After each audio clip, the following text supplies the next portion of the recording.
독일 함부르크의 작은 아파트에서 매일 아침 7시면 어김없이 커피 한 잔을 들고 컴퓨터 앞에 앉는 노인이 있습니다. 바로 한스 슈나이더 72세입니다. 40년간 독일의 한 중학교에서 과학을 가르쳤던 그는 은퇴 후에도 여전히 우주에 대한 열정을 잃지 않았습니다. 매일 세계 각국의 우주 개발 뉴스를 확인하는 것이 그의 일과였죠. 그런 그에게 2022년 어느 날 예상치 못한 충격적인 뉴스가 날아들었습니다.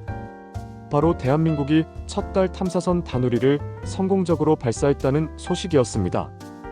그 순간부터 한스의 한국에 대한 시각은 완전히 바뀌기 시작했습니다. 안녕하세요. 저는 한스 슈나이더입니다.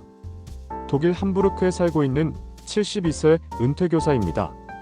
40년간 중학교에서 과학을 가르쳤죠. 특히 우주과학을 가장 좋아했습니다. 학생들에게 늘 강조했던 말이 있어요. 여러분, 인류의 미래는 달과 별에 있습니다. 그 시절만 해도 우주 탐사는 미국과 소련, 그리고 나중에 중국 정도나 할 수 있는 일이라고 생각했어요. 은퇴한 지 벌써 7년이 되었지만 저의 하루는 여전히 우주로 시작됩니다. 매일 아침 7시에 일어나서 커피 한 잔을 끓이고 컴퓨터 앞에 앉아 세계 각국의 우주 개발 뉴스를 확인하는 것이 제 일과예요. NASA의 화성 탐사, 스페이스X의 로켓 발사, ESA의 유럽 우주 계획까지 하루도 빠짐없이 체크합니다. 가끔 옛 제자들이 찾아와서 묻곤 해요. 선생님, 아직도 우주에 그렇게 관심이 많으세요? 그럼 저는 이렇게 대답합니다. 한번 우주의 매력에 빠지면 평생 벗어날 수 없단다. 실제로 그래요. 제가 처음 우주에 관심을 갖기 시작한 건 1969년 아폴로 11호가 달에 착륙했을 때였어요. 그때 저는 19살이었는데 TV 앞에서 닐 암스트롱이 달에 첫 발을 내딛는 모습을 보며 전율했던 기억이 아직도 생생합니다. 그 후 40년간 학생들에게 우주의 신비를 전해주는 것이 제 사명이었어요. 교실 벽면에는 태양계 포스터와 우주정거장 사진들로 가득했고 매년 봄에는 학생들과 함께 천체관측 캠프를 다녔습니다. 우주는 무한하고 인류의 가능성도 무한하다는 것을 가르치고 싶었거든요. 은퇴 후에는 손자들에게 우주 이야기를 들려주는 것이 제 즐거움이 되었어요. 하지만 솔직히 말하면 요즘 우주 개발은 예전보다 좀 예측 가능해진 느낌이었어요. 미국이 주도하고 중국이 따라가고 유럽이 협력하는 구조가 뻔했거든요. 그런데 2022년 제 이런 고정관념을 완전히 뒤흔들 사건이 일어났습니다. 2022년 8월 4일, 그날을 잊을 수 없어요. 평소처럼 아침 뉴스를 확인하던 중 독일 슈피겔 온라인에서 놀라운 기사를 발견했거든요. 한국 첫 달 탐사선 다누리 발사 성공이라는 제목이었어요. 처음에는 제 눈을 의심했습니다. 한국이 달 탐사를? 솔직히 저에게 한국은 자동차와 스마트폰을 잘 만드는 나라 정도의 인식이었어요. 현대자동차, 삼성, LG 이런 브랜드들은 독일에서도 인기가 많으니까요. 하지만 우주 탐사는 완전히 다른 차원의 이야기잖아요. 엄청난 기술력과 자본, 그리고 수십 년의 경험이 필요한 분야거든요. 기사를 자세히 읽어보니 더욱 놀랐어요. 한국우주과학연구원연 한국항공우주청에서 개발한 다누리가 미국 스페이스X의 팰컨 9 로켓으로 발사되어 달을 향해 가고 있다는 내용이었어요. 그것도 단순한 궤도 비행이 아니라 실제 달 표면을 관측하고 분석하는 본격적인 과학 탐사 임무라는 거예요. 제 머릿속이 복잡해졌어요. 내가 학생들을 가르칠 때는 분명히 우주 강국이 미국, 러시아, 중국 정도였는데 언제 한국이 이런 수준에 도달한 거지? 급하게 더 많은 자료를 찾아봤어요. 그러다 알게 된 사실이 더욱 충격적이었습니다. 한국이 우주 개발에 본격 뛰어든 건 1990년대부터였어요. 불과 30여 년 만에 인공위성 개발부터 시작해서 이제는 달 탐사까지. 이게 가능한 일인가 싶었어요. 더군다나 한국의 인구는 독일과 비슷한 5천만 명 정도인데 이런 작은 나라가 어떻게 이런 성과를 낼 수 있었을까요? 그날 저녁 오랜 친구인 프란츠에게 전화를 걸었어요. 그도 은퇴한 물리 교사거든요. 프란츠, 한국이 달 탐사선을 쏘아 올렸다는 걸 알고 있나? 뭐라고? 한국이? 농담하는 거지? 프란츠도 저와 똑같은 반응이었어요. 그날 밤 잠이 잘 안 왔어요. 계속 생각이 났거든요. 아, 세상이 정말 빠르게 변하고 있구나. 내가 놓치고 있는 게 얼마나 많을까? 다음 날부터 한국의 우주 개발에 대해 본격적으로 공부하기 시작했어요. 그리고 알게 된 사실들이 정말 놀라웠습니다. 다누리가 달 궤도에 성공적으로 진입했다는 소식을 들은 건 2022년 12월이었어요. 독일의 GDF 뉴스에서도 이 소식을 다뤘거든요. 한국의 다누리, 달 궤도 진입 성공이라는 제목으로 말이에요. 유럽에서도 이 뉴스가 보도될 정도로 주목받는다는 게 놀라웠어요. 더 자세한 정보를 찾아보니 다누리의 임무가 정말 체계적이고 과학적이었어요. 달 표면의 자원 탐사, 달 뒷면의 자기장 측정, 그리고 향후 달 착륙 지점 선정을 위한 조사까지.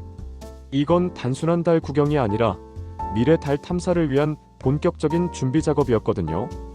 특히 놀란 건 다누리가 탑재한 섀도우 캠 SHADOWCAM이라는 장비였어요.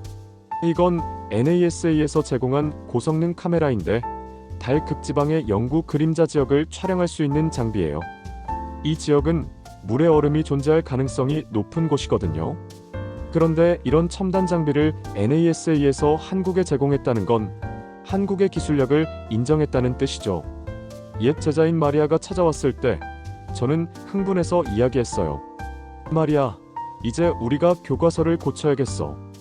우주 탐사 강국에 한국을 추가해야 해. 정말요? 한국이 그 정도예요? 그래. 이제는 미국, 러시아, 중국, 그리고 한국이야. 특히 한국은 후발주자인데도 정말 체계적으로 접근하고 있어. 다누리의 성과를 보면서 제가 깨달은 건 한국의 접근 방식이 정말 똑똑하다는 거예요. 무작정 큰 로켓을 만들거나 사람을 우주에 보내려고 하지 않고 먼저 달을 제대로 연구하고 분석하는 것부터 시작한 거죠. 이런 방식이야말로 진정한 과학적 접근이라고 생각해요. 그리고 다누리가 보내온 달 사진들을 보면서 정말 감동받았어요. 특히 달 뒷면의 선명한 사진들. 40년 전 제가 학생들에게 보여준 흐릿한 달 사진과는 차원이 다른 고화질 이미지들이었어요.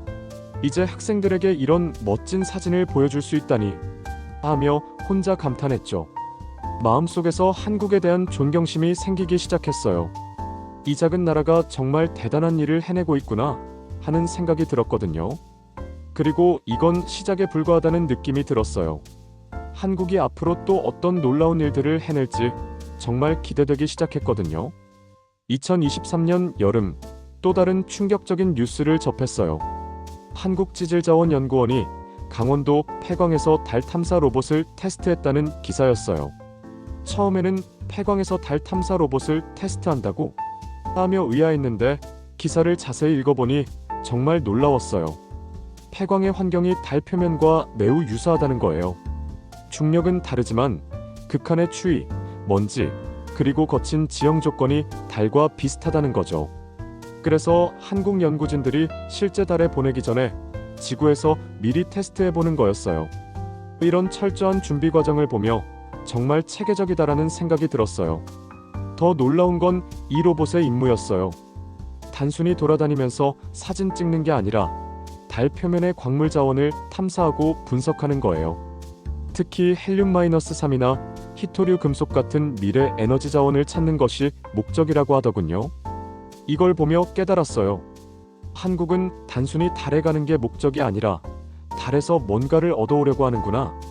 제가 40년간 학생들을 가르치면서 늘 강조했던 게 있어요. 과학은 단순한 호기심으로 끝나면 안 된다. 실용적인 목적과 결합되어야 진정한 발전이 가능하다. 한국의 접근 방식이 바로 이런 철학을 보여주고 있었어요. 친구 프란츠에게 또 전화를 걸었어요. 프란츠, 한국이 이번엔 달 광산 로봇을 테스트했대. 달 광산? 뭔 소리야? 정말이야. 달에서 광물 자원을 캐내는 로봇을 개발하고 있어. 이건 정말 미래를 내다보는 눈이 있는 거야. 그날 저녁 인터넷으로 더 자세한 정보를 찾아봤어요. 한국이 달 자원 개발에 대해 얼마나 진지하게 접근하고 있는지 알 수 있었어요. 헬륨-3를 이용한 핵융합 발전, 달의 물을 이용한 연료 생산, 그리고 달을 우주 탐사의 전진 기지로 활용하는 계획까지. 정말 종합적이고 장기적인 비전을 가지고 있더군요. 미래 먹거리를 준비하는 나라가 바로 한국이구나. 혼자서 감탄했어요. 지금까지 대부분의 나라들이 우주 탐사를 과학적 호기심이나 국가적 위신을 위한 것으로 접근했다면 한국은 실질적인 경제적 이익을 창출할 수 있는 방향으로 접근하고 있었어요.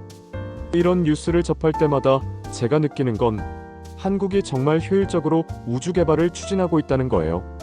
제한된 자원으로 최대한의 효과를 내려고 하는 전략이 보여요. 그리고 그 전략이 정말 성공적으로 작동하고 있다는 걸 느낄 수 있었어요. 2024년 초 정말 충격적인 뉴스가 터졌어요. 한국항공우주청 KASA 2045년 달 기지 건설 계획을 공식 발표한 거예요. 처음 이 기사를 봤을 때 정말 눈을 의심했어요. 달기지? 한국이? 2045년에? 기사를 자세히 읽어보니 이건 허황된 꿈이 아니라 정말 체계적인 로드맵이었어요. 2032년에 로봇 착륙선을 달에 보내고 2040년에는 유인 착륙선으로 한국 우주인이 달에 착륙, 그리고 2045년에 달 기지를 완성한다는 거예요. 단계별로 정말 치밀하게 계획되어 있었어요. 은퇴한 과학교사로서 이 계획의 의미를 바로 이해할 수 있었어요. 달 기지라는 건 단순한 탐사가 아니라 우주에 뿌리내리겠다는 선언이거든요. 지속적으로 달에 머물면서 연구하고 자원을 개발하고 더 나아가 화성 탐사의 중간 기지로 활용하겠다는 거예요. 특히 놀란 건 한국의 기술 개발 속도였어요. 다른 나라들이 수십 년 걸려서 단계별로 발전시킨 기술들을 한국은 훨씬 빠른 시간 안에 습득하고 있어요. 이게 가능한 이유는 후발주자의 장점을 최대한 활용하고 있기 때문인 것 같아요. 선진국들의 시행착오를 참고해서 더 효율적인 방법을 찾는 거죠. 그날 밤 손자 루카스에게 전화를 걸었어요. 루카스, 할아버지가 살아있는 동안 정말 놀라운 일을 볼 수 있을 것 같다. 무슨 일이에요, 할아버지? 한국이 2045년에 달에 기지를 짓는데 네가 30살이 되면 달에 한국 사람들이 살고 있을 거야. 루카스도 놀라더군요. 정말요? 그럼 우리도 달에 갈 수 있어요? 물론이지. 달 기지가 완성되면 달 관광도 가능할 거야. 할아버지는 못 가더라도 너는 분명 갈 수 있을 거야. 이런 상상을 하니 정말 가슴이 설레더군요. 한국의 달 기지 계획을 보면서 든 생각이 이들이 정말 현실적이고 실행 가능한 목표를 세웠다는 거예요. 2045년이면 지금부터 약 20년 후인데 기술 발전 속도를 고려하면 충분히 가능한 시간이라고 생각해요. 특히 한국의 IT 기술과 로봇 기술이 세계 최고 수준이니까 달 기지 운영에 필요한 자동화 시스템이나 통신 기술에서는 오히려 다른 나라들보다 앞설 수도 있을 것 같아요. 이 로드맵을 보며 확신했어요. 한국은 이제 더 이상 우주 개발의 후발주자가 아니라 미래를 선도하는 선발주자가 되었다고요. 한국의 달 기지 계획을 접한 후 문득 독일의 상황이 궁금해졌어요. 우리 독일도 유럽 우주청 ESA의 주요 회원국이고 기술력도 세계 최고 수준인데 달 기지 계획은 어떻게 되고 있을까 싶어서요. 조사해보니 정말 놀라웠어요. 독일을 포함한 유럽은 아직 구체적인 달 기지 건설 계획을 내놓지 못하고 있더군요. ESA에서 달 탐사 프로그램은 있지만 한국처럼 명확한 시기와 단계를 정해놓고 달 기지 건설을 추진하는 계획은 없었어요. 대부분 2030년대 달 착륙 정도까지만 계획하고 있었죠. 이걸 보며 정말 충격받았어요. 독일이 얼마나 보수적으로 접근하고 있는지 깨달았거든요. 물론 신중한 접근도 필요하지만 때로는 과감한 도전이 더 큰 성과를 낳기도 하잖아요. 한국이 바로 그런 모범을 보여주고 있는 것 같았어요. 친구들과의 모임에서 이 이야기를 꺼냈어요. 여러분, 한국이 2045년에 달 기지를 짓는다는데 우리 독일은 언제쯤 가능할 것 같나요? 모두들 의외라는 반응이었어요. 한국이? 정말? 독일보다 먼저? 이런 반응들이었죠. 그때 깨달았어요. 독일 사람들도 저와 마찬가지로 한국을 과소평가하고 있었다는 걸요. 한국이 제조업과 IT에서는 강하지만 우주 개발에서도 이렇게 앞설 줄은 몰랐던 거죠. 이건 우리의 편견이었어요. 이 작은 나라 한국이 해낸다면 세계 우주 질서는 완전히 바뀔 것 같습니다. 제가 친구들에게 한 말이에요. 정말 그럴 것 같았어요. 지금까지는 미국이 독보적이고 중국이 추격하고 유럽이 협력하는 구조였다면 앞으로는 한국이 새로운 변수가 될 것 같았어요. 특히 한국이 강점을 가진 분야들을 생각해보니 달기지 건설과 운영에 정말 유리한 조건들이 많더군요. 세계 최고 수준의 인터넷 인프라 기술, 자동화 로봇 기술, 그리고 극한 환경에서도 작동하는 전자제품 제조 기술까지. 이런 기술들이 모두 달 기지에 필요한 것들이잖아요. 한국이 기술로 세계를 선도할 수 있다는 가능성을 이제 확실히 보게 되었습니다. 제가 그날 일기에 쓴 문장이에요. 정말 그랬어요. 한국이 단순히 따라가는 나라가 아니라 미래를 만들어가는 나라가 될 수 있다는 확신이 들었거든요.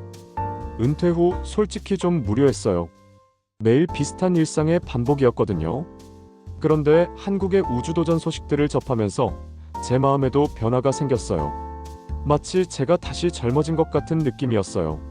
한국에 대해 더 알고 싶어서 유튜브에서 한국 다큐멘터리를 찾아보기 시작했어요. 한국의 우주개발사, 다누리 개발 과정, 한국항공우주청 설립 같은 영상들을 밤새 봤어요. 독일어 자막이 있는 것들을 찾아서 말이에요. 특히 감동받은 영상이 있었어요. 다누리 개발팀의 인터뷰 영상이었는데 한 연구원이 이렇게 말하더군요. 우리는 늦게 시작했지만 그렇기 때문에 더 멀리, 더 높이 갈 수 있다고 믿습니다. 이 말을 듣는 순간 정말 감동받았어요. 제자들이 찾아올 때마다 한국 이야기를 하게 되었어요. 너희들, 한국이 정말 대단한 나라야. 우주 개발에서 정말 놀라운 성과를 내고 있어. 처음에는 학생들도 의아해했어요. 선생님, 왜 갑자기 한국 이야기를 그렇게 많이 하세요? 이 나라는 진짜 대단하다. 제가 입버릇처럼 하는 말이 되었어요. 한국의 성장 속도, 기술 발전, 그리고 무엇보다 꿈을 향한 도전 정신이 정말 인상적이었거든요. 40년간 학생들을 가르치면서 이런 감동을 받은 적이 없었어요. 어느 날 마리아가 또 찾아왔을 때 제가 이렇게 말했어요. 마리아, 내가 다시 교단에 서면 한국의 우주 개발을 꼭 가르치고 싶다. 선생님, 정말요? 그 정도로요?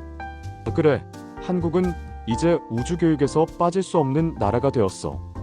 특히 우주기지 건설 같은 미래 기술에서는 오히려 다른 나라들이 배워야 할 정도야.